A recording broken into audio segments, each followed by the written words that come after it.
press briefing by the PDP Ebonyi State Caucus of the National Assembly on the deteriorating security situation in Ebonyi State today, the 18th day of May 2021. We, the undersigned, who are serving members of the National Assembly, wish to draw the attention of the relevant security agencies in the country to the deteriorating security situation in Ebonyi State, occasioned by the indiscriminate arming of known cultists and agents of the Ebonyi State government. 1. As lawmakers and responsible citizens of the Federal Republic of Nigeria, we are alarmed and concerned by the senseless killing of security personnel in the lawful discharge of their duties. This situation has been further compounded in Ebonyi State by the wide-scale distribution of pump-action and AK-47 rifles and ammunition to young men throughout the 13 local government areas of Ebonyi State by the state government under the guise of vigilante stroke Ebubago. As it stands today in Ebonyi State, it is impossible to draw a line between the criminal activities of agents of the state government and that of other groups.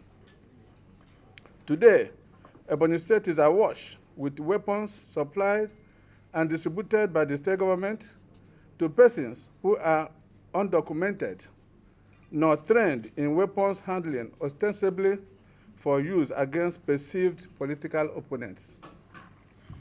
2. It is important to state here that Governor Nweze Umahi's resort to arming thugs and cultists across Ebonyi State is his response to the refusal of major political stakeholders in the state who rejected and refused to decamp with him from the PDP to the APC.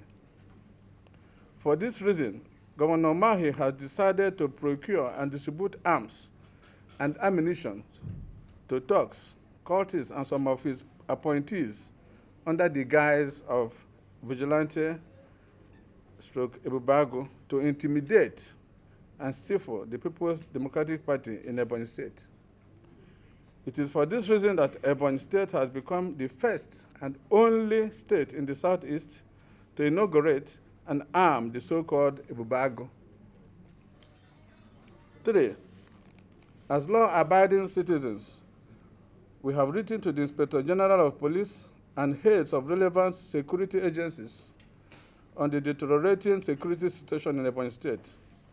In those petitions, we have documented violent attacks, attempted murder, and murder of Ebonyi citizens by agents of the state government in the most recent past.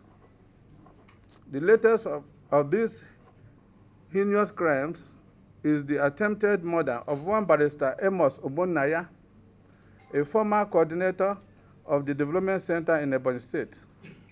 The said Amos, on the 4th of May 2021, had appeared on the AIT Live program, Jigsaw, and spoke on the corruption and poor governance activities of the Ebonyi State government.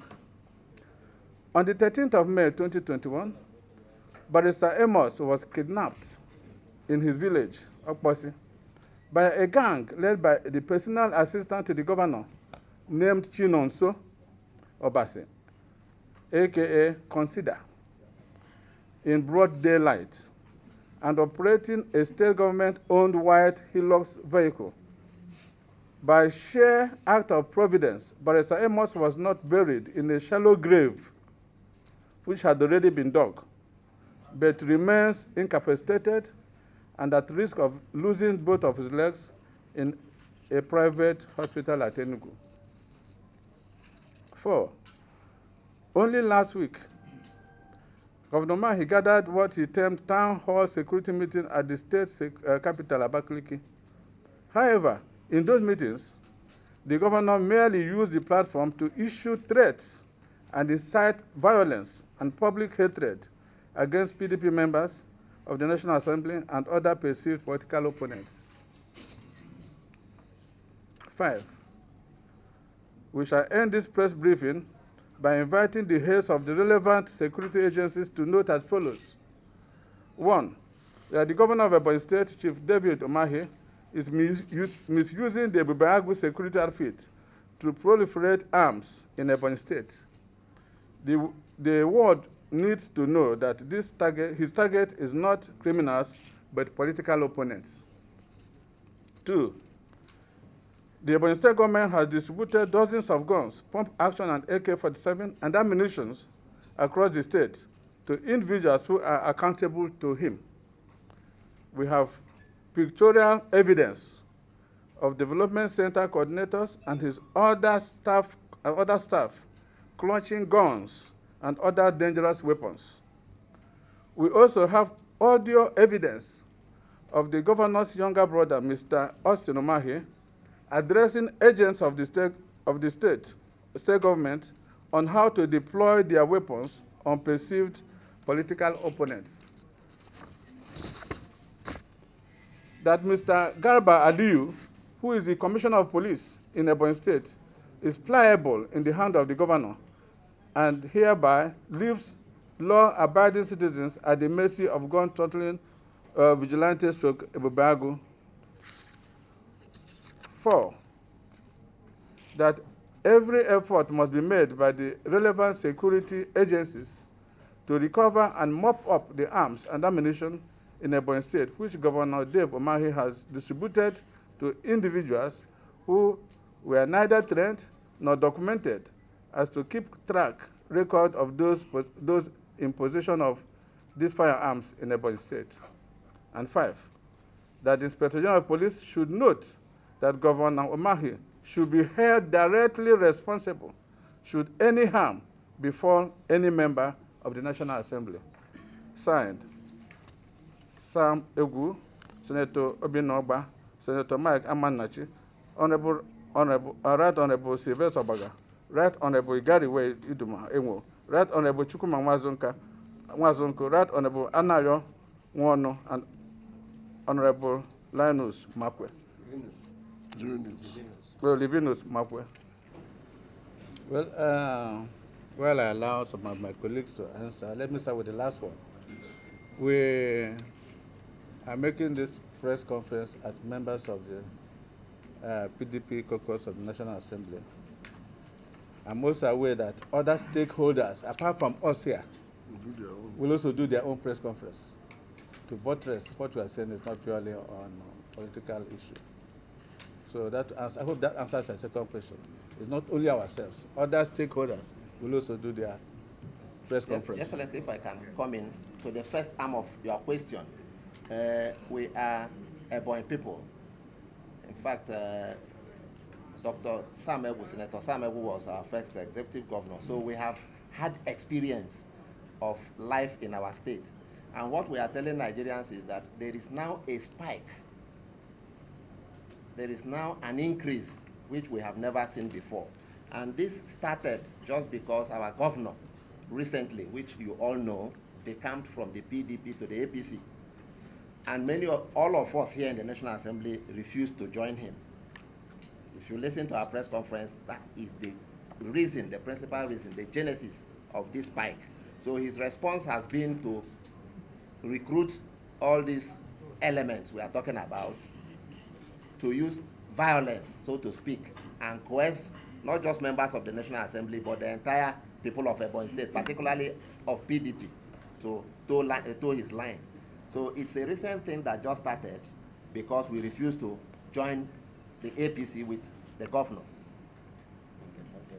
And to conclude that, I hope you are listening, it's not as if all the violence that is witnessed, like we say in our address, but a situation where we have somebody who just addressed, went to AIT for a program, and a week after, known people, agents of governments, accosted him, double-crossed him, and kidnapped him. And we have pictures to buttress our point, including the audio evidence of his people inciting the youths on what they should do when the time comes on what they should do at any time if the political opponents are challenging the state government. Yes, I want to support by saying the last press conference I had with you guys, I did say that people has committed crime mentioned by the governor himself. Those people are still moving around the streets unmolested. What is the problem? Now, it's over 5 days this barrister was kidnapped, and he mentioned he's still alive. AIT and Channel, I think they have interviewed him in the hospital. He mentioned the people, particularly the man that led the kidnap. He's still moving around the street. So what do you have to say about that? Okay,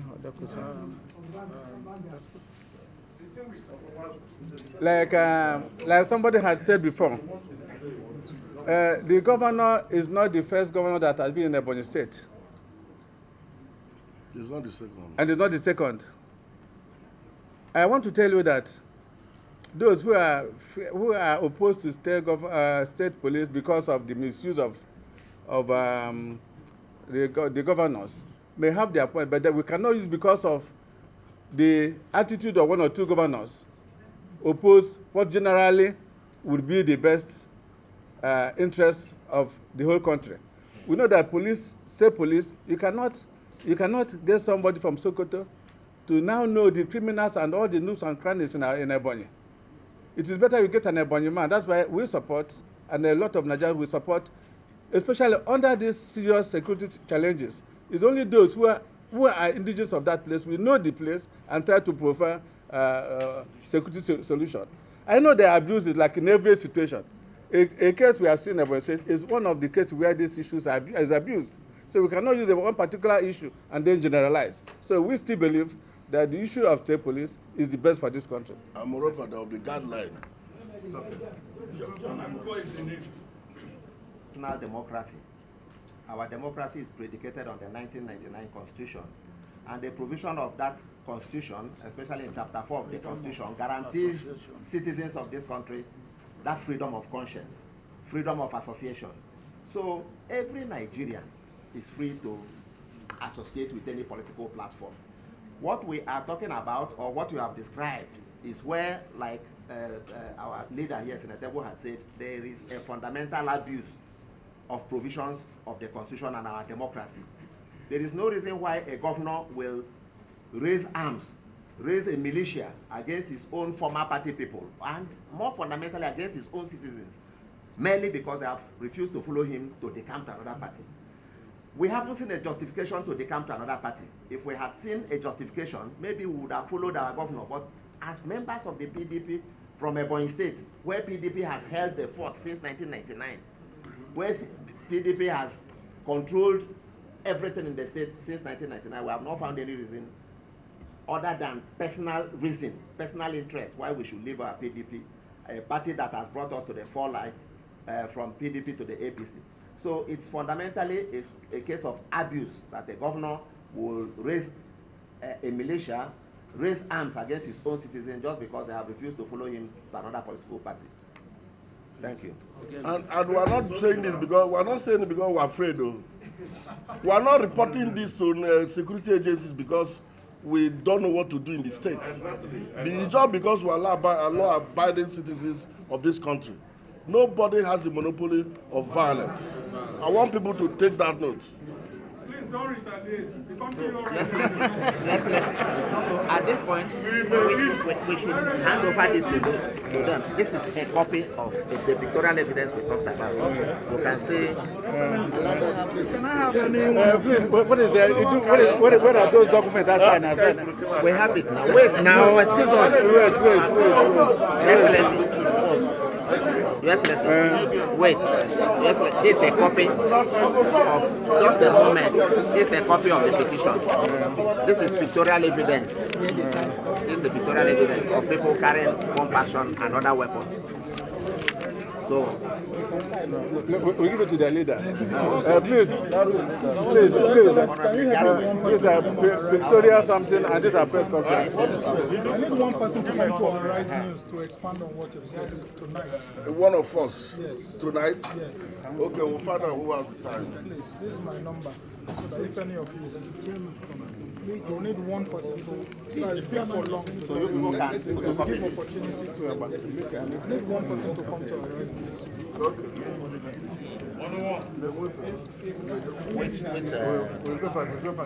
Arise TV. You want to come? I'll get back to you, don't worry. Let's go to our leader's office. Okay. Thank you, Discipline. Can you just have office here? Can you take office?